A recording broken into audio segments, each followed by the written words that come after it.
انسان کو کمال تک پہنچانے والی ہے۔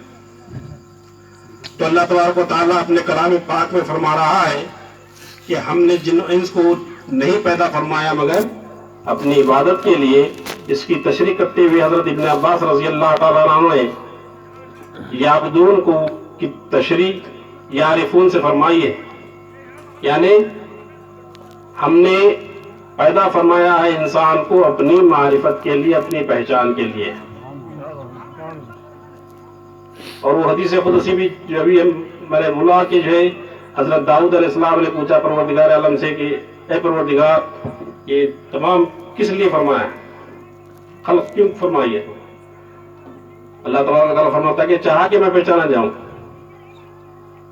تو لہذا ہماری پیدائش کا مقصد بھی معرفت حاصل کرنا ہے۔ اب یہ کیسا ہوگا؟ کیونکہ ہم اللہ تبارک و تعالیٰ کی معرفت حاصل کریں گے تو اگر ہم قرآن سے ہی پوچھیں گے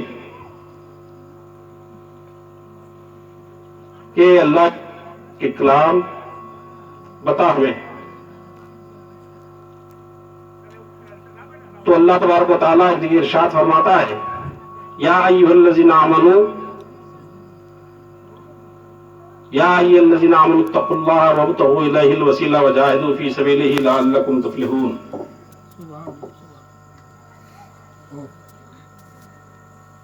یعنی پہلی آیت جو پڑھی گئی، اللہ نے ہمیں پیدا فرمایا اپنی معرفت کے لیے، تو لہٰذا اس راہ پر چل کر ہمیں معرفت حاصل کرنا ہے۔ اور وہ کس طرح حاصل ہوگی، وہ کمال کیسا حاصل ہوگا؟ تو اللہ تبارک و تعالیٰ یہ حضور صلی اللہ علیہ وسلم کا صدقہ ہے امت محمدیہ صلی اللہ علیہ وسلم پر کہ اللہ تبارک و تعالیٰ نے ان سے بھی چیز جو ہے چھپا کر نہیں رکھی ہے، بس فکر کرنے کی ضرورت ہے۔ ہر چیز کو کھول کر بیان فرمایا ہے۔ یہ اور بات ہے کہ ہم اس کو سمجھ نہیں پاتے۔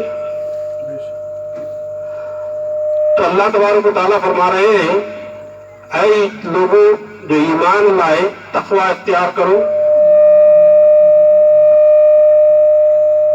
اور یا تقوی سے مراد اس لفظ تقوی کے اندر تمام چیزیں شامل ہو گئی، اللہ تعالیٰ کی عبادت، نماز، روزہ، حج، زکوٰۃ، اور اپنے آپ کو پاک کرنا، تمام چیزیں اس کے اندر اللہ کے ارکان پر جو ہم کو عمل کرنا ہے اس تقوی کے اندر، اللہ سے ڈرو کے اندر شامل ہے۔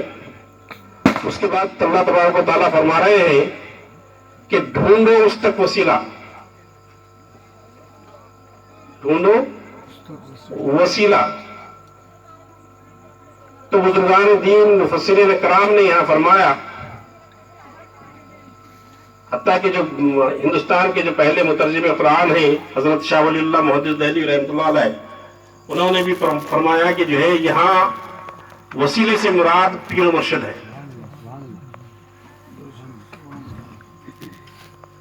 تو لہذا آپ کو کامیابی کے لیے پیر و مرشد کی تلاش ضروری ہے۔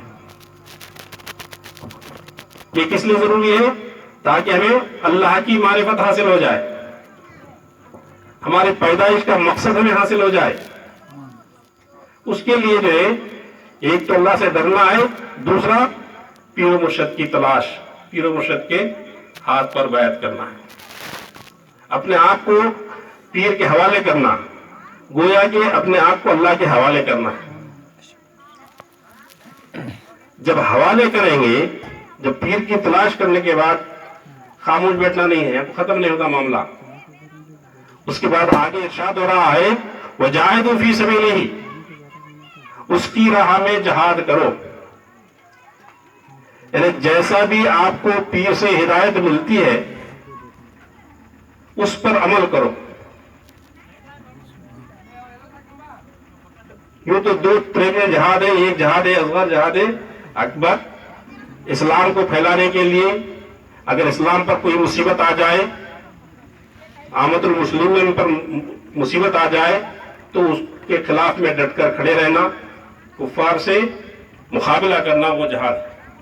وہ آج کے دور میں فی الوقت وہ نہیں ہے، پہلے جو ہے اسلامی مملکتیں ہوا کرتی تھیں تو کہیں مسلمانوں پر ظلم و زیادتی ہو رہی ہے یا کفار مسلمانوں پر حملہ کر رہے ہیں تو اسلام کو بچانے کے لیے اور اسلام کو پھیلانے کے لیے دونوں چیزیں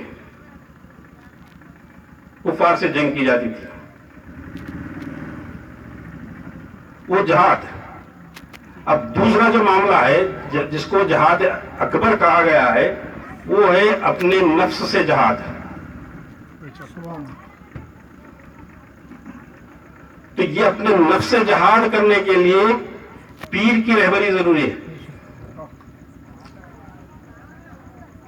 تو پیر کی ہدایت کے مطابق جب انسان عمل کرتا ہے، جہاد کرتا ہے، جدوجہد کرتا ہے تو اللہ تبارک و تعالیٰ فرماتا ہے کہ وہ کامیاب. لعلکم تفلحون، یعنی یہ سب اس لیے ہے کہ آپ کامیاب ہو جائیں. کامیابی سے یہ مراد کہ ہم کو معرفت حق حاصل ہو جائے. اب یہ معرفت حق کیسا ہوگی؟ جب پیر کے پاس آئیں گے تو ہم کو پیر سے حضور صلی اللہ علیہ وسلم کی محبت حاصل ہوگی.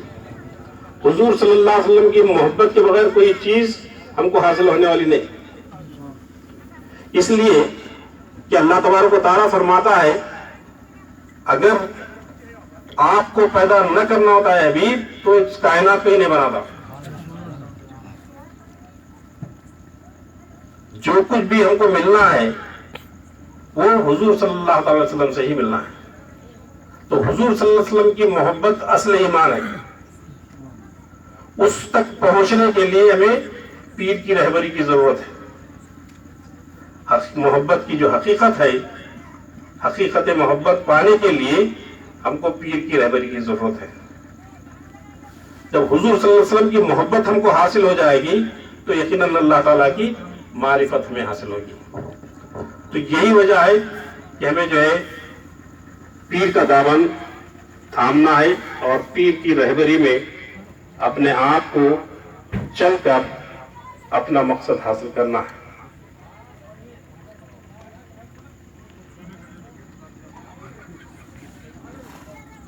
اب اس کے لیے کئی جگہ پر کئی الگ الگ طریقے سے فرمایا. اللہ تعالیٰ فرماتا ہے اب مثال کے طور پہ اب نماز، جیسا کہ